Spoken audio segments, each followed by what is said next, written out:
Les Jeux des îles arrivent à grands pas et les athlètes de Lille se préparent à l'image de Kilomo Vita pour le tennis de table. Ouais, qui est lui arrivé à Mayotte samedi. Il est là dans le département pour une dizaine de jours, marqués donc par la préparation pour les Jeux et la promotion également du tennis de table. Lui qui n'a qu'un seul objectif en tête pour cet été, c'est gagner du côté de Madagascar. Il était d'ailleurs à l'entraînement tout à l'heure au gymnase de Cavani. On l'écoute, il se confie au micro de Chafion Madi.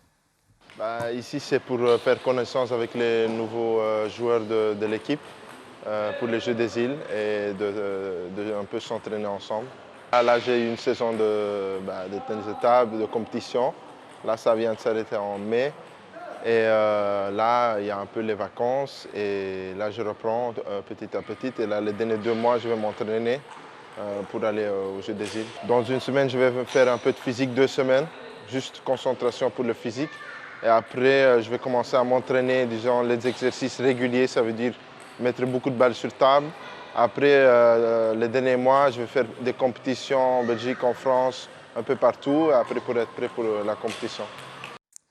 Et autre bonne nouvelle pour les Jeux des îles pour Mayotte, c'est le retour des disciplines du taekwondo et du kickboxing finalement réintégrés à la compétition. Et en basket aussi, on prépare les Jeux des îles avec un tournoi 3-3 organisé ce week-end, place de la République. Ouais, ce sera l'une des nouvelles disciplines aux Jeux des îles cet été. On connaît d'ailleurs déjà les représentants, les sélectionnés chez les dames comme chez les hommes pour Mayotte. Et samedi, au total, ce sont 32 équipes qui ont participé à ce tournoi, remporté chez les dames comme chez les hommes, justement, par les sélections pour les Jeux. On voit ça avec Papino Zaidani, Jaidi Maolida. Plus intense, plus physique et plus rapide, bienvenue dans le basket 3-3. Une discipline qui attire de plus en plus de pratiquants et une aubaine pour les basketteurs à la recherche d'adrénaline et de nouvelles sensations. C'est beaucoup plus intense parce que comme on n'a que 12 secondes d'attaque, du coup ça joue très vite, c'est beaucoup plus physique. Par rapport au 5-5 où on a plus le temps pour s'organiser en attaque. C'est-à-dire on a 24 secondes pour s'organiser, donc on a le temps de marcher ou de se mettre en place plus facilement par rapport au 3-3. Plus de rythme pour des joueurs qui disposent de 10 minutes ou de 21 points pour la durée du match. Cette discipline a tout pour séduire le basket mahorais, coutumier à la forte intensité.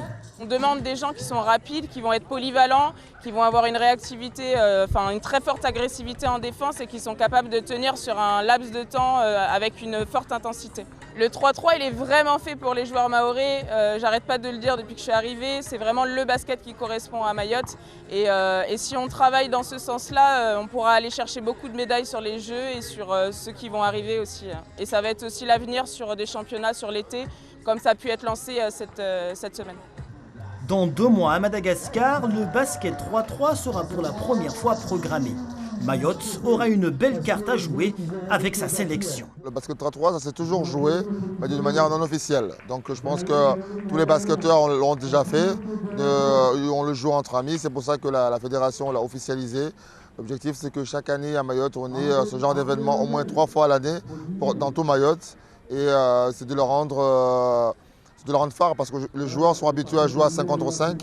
Mais vous voyez, aujourd'hui, on l'a fait, tout le monde est venu, on avait eu plus de 20 équipes, garçons et 12 équipes féminines. Ça veut dire que l'engouement est là.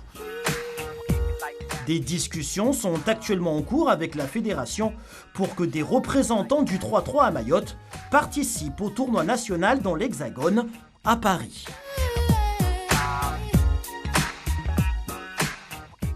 On l'a dit ces dernières semaines et ça se confirme, le rugby, lui, a le vent en poupe à Mayotte.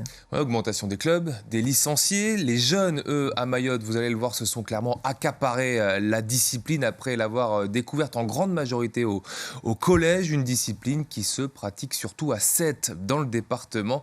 On voit ça sur des images de Jaidi Maolida. C'est la sensation de ces finales jeunes, le rugby club de Koungou en démonstration en demi face à Chiconi.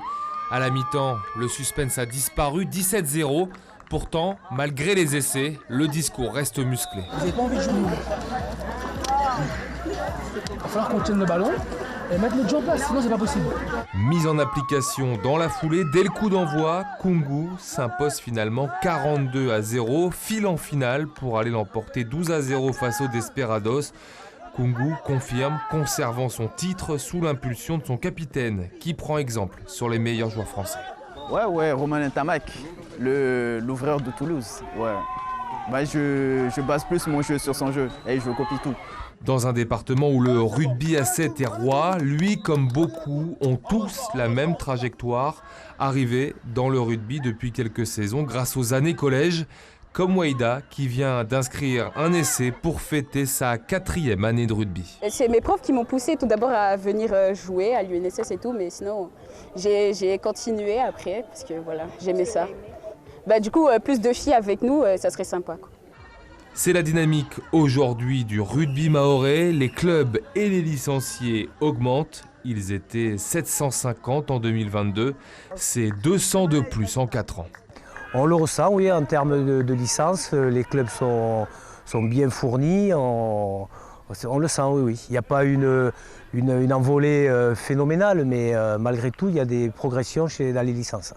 Et comme pour beaucoup de disciplines, pour continuer à performer, les infrastructures doivent suivre. C'est le souhait du rugby mahorais. À titre d'exemple, juste pour avoir un stade où s'entraîner, où jouer, c'est pas évident, c'est compliqué pour tout le monde, mais vraiment pour tout le monde. Donc c'est vraiment là où est la difficulté. Pour continuer à exporter des talents comme Rakshina Ibrahim, devenue la première mahoraise à être appelée sous les couleurs du 15 de France. Et du côté de l'athlétisme, après vous avoir parlé la semaine dernière des performances de Nasran Bakar et Raphaël Mohamed, place aujourd'hui à celle de Saïd Soifidine et Soultouani Ali qui ont performé ce week-end. Pour Saïd Soifidine, c'est sur 400 mètres haies puisque l'athlète du RCM a signé l'une des 10 meilleures performances françaises de la discipline avec un chrono de 50 secondes 76. Et puis du côté de la Réunion, cette fois, Soultouani Ali a lancé sa saison avec un jet à plus de 60 mètres, tout ça face au vent avant de poursuivre lui aussi sa préparation pour les Jeux géniales du côté de l'Hexagone. Alors, on s'arrête maintenant sur la Coupe de Mayotte de handball que vous avez suivi en direct samedi sur nos antennes. Ouais, avec la victoire pour l'ASCT chez les dames qui l'emporte dans le derby au bout du suspense face à l'autre équipe de Tsingoni, le HC Select 9-7-6. L'ASCT qui avait pourtant fait le trou mais qui a vu revenir les joueuses de Miniadji en toute fin de match pour finalement s'imposer pour les filles de Badi Abdou sur le score de 30-28. Dans la foulée de cette finale, on a eu le droit à la sensation, vous le voyez, la victoire des hommes du Bandrélé HC qui ont mis fin à l'hégémonie des clubs de la commune de Tsingoni en handball avec une victoire avec la manière face aux tenants du titre Combani sur le score de 31-29. Les deux équipes iront représenter Mayotte prochainement à la Coupe des clubs champions de l'océan Indien. Merci beaucoup Aurélien pour cette page